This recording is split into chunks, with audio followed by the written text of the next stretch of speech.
this world, because God is not like us, like a human being. God has been defined as light of the lights, light of the heavens and the earth, and how you want to conceive it is rather impossible. So, and I quote from the Quran, and Allah brought you forth from the wombs of your mothers while you knew nothing, and gave you the ears and the eyes and hearts that you might be thankful. So even before we are born and we believe that we have achieved a lot of things, before even our birth, our thankfulness is there. Because God gave us so much without asking, without any effort.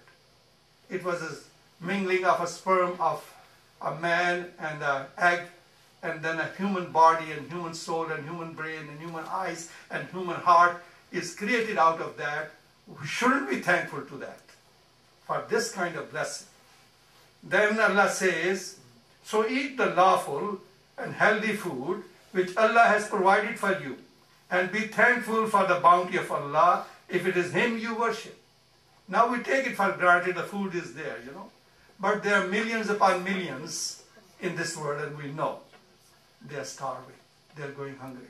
So those who have food, they should be thankful to Allah. Not only that, they should be thankful in the way it was done this afternoon most beautifully, that we should provide food to those who don't have it. That will be a better expression of our thankfulness. Then the Quran says, and of His mercy He has made for you the night and the day, that you may rest therein, and that you may seek His bounty, and that you may be thankful again. Now the natural phenomena, as we take it for granted, but this night and day, and the rain and the clouds and the earth and the mountains and the flowers and everything and all kind of animals and vegetations, we just take it for granted. But when we see them and when we take advantage of them, we have to be thankful to God. Then, and He, that is God, it is who has subjected to you the sea, that you may eat therefrom the fresh seafood, and may take from therefrom ornaments which you wear. And you see the ships flowing through them, and then you may seek of His bounty, that you may be grateful to God. Oceans. Earth is only, this ground is only 1/7. The rest is all ocean, water. We take it for granted. But oceans are something that we have to be thankful, because it gives so much to us to live, and to live healthy life, and to prosper, and to try to win His bounties. Then, in general, God is there to protect us, to give us strength, especially talking in the Holy Quran when the Muslims were weak in Mecca. The first 13 years of the Prophet's life were nothing but bitter persecution. He was spit upon, he was kicked down, his people were being killed, the women were being killed because they had committed only one crime, that they believe in one God. And they rejected the idol worship. They were saying, La ilaha illallah, Muhammadur Rasulullah, that there is none else to be worshipped but one God, God of Abraham, God of Adam, God of Moses, God of Jesus. And Muhammad is His messenger, because he brought the message. For that crime, for 13 long years, they were weak and they were being persecuted. But God changed. And the Quran says, and remember the time when you were few and deemed weak in the land, and were in fear lest people should snatch you away. But God sheltered you and strengthened you with His help, and provided you with good things, that you might be thankful. So Muslims, just reading their history, always remain thankful what God did at the time when the beginning.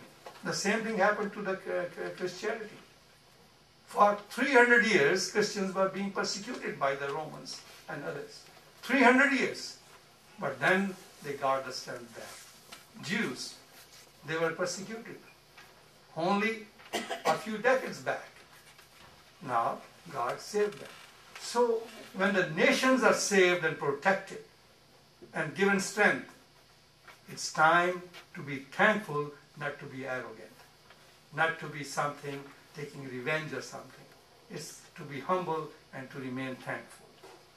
And even in the Quran, some very specific events are mentioned.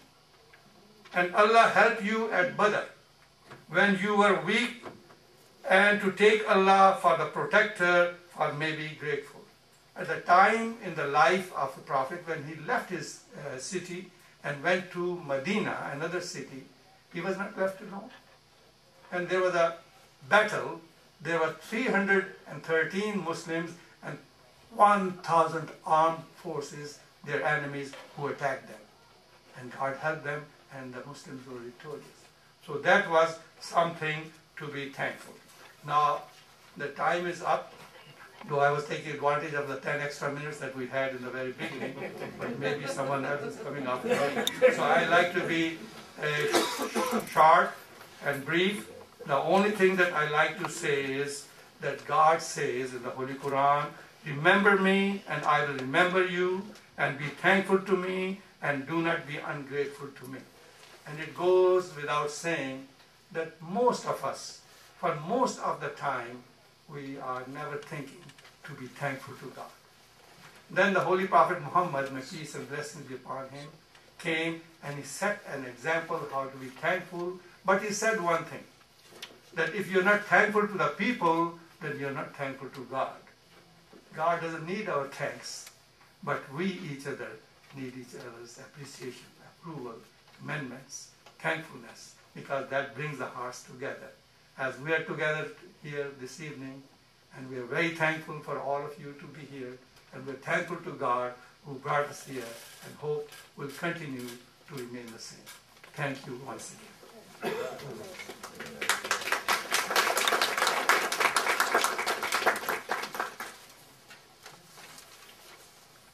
Now I invite the Honorable Mayor Phillips of Old Bridge.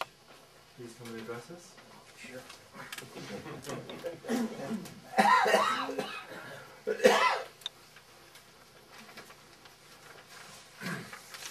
Good evening, everyone. Unaccustomed to public speaking as I am, this is a hard act to follow. We're here tonight because we represent people of Old Bridge. Many people don't realize it, but Old Bridge is a tremendously large place. We're 42 square miles. We're over 70,000 people. I dare say we, in those 70,000, we represent people from every walk of life, every race, and every religion. As the mayor, I try not to use the word tolerance, because I don't believe that that's the word to use, but I do use the word respect. If we can respect each other for what we are, we don't emphasize our differences, but dwell on what we share together. We all go back to our roots. And Father, my roots, I was raised as a Roman Catholic. I still am a practicing Roman Catholic. Notice I said practicing because I am not a perfect Roman Catholic. We are all striving to be more perfect in our religion. But I lost a very good friend this year. And that was Father Joe from St. Lawrence Parish. He was my mentor and he was my teacher. And he taught me a lesson when I became mayor. And he said, Jim, the day will come when you're going to be tried, and there's going to be a day that's come that you're going to be tired. And there's a day going to come that you're going to ask for God's blessing. But never pray for God to be on your side. Always pray that you're on God's side. Now, we are here tonight because we share faith. We share a faith in a greater being. We may know him by different names, but we all believe that there's a greater power and that we are held accountable to him.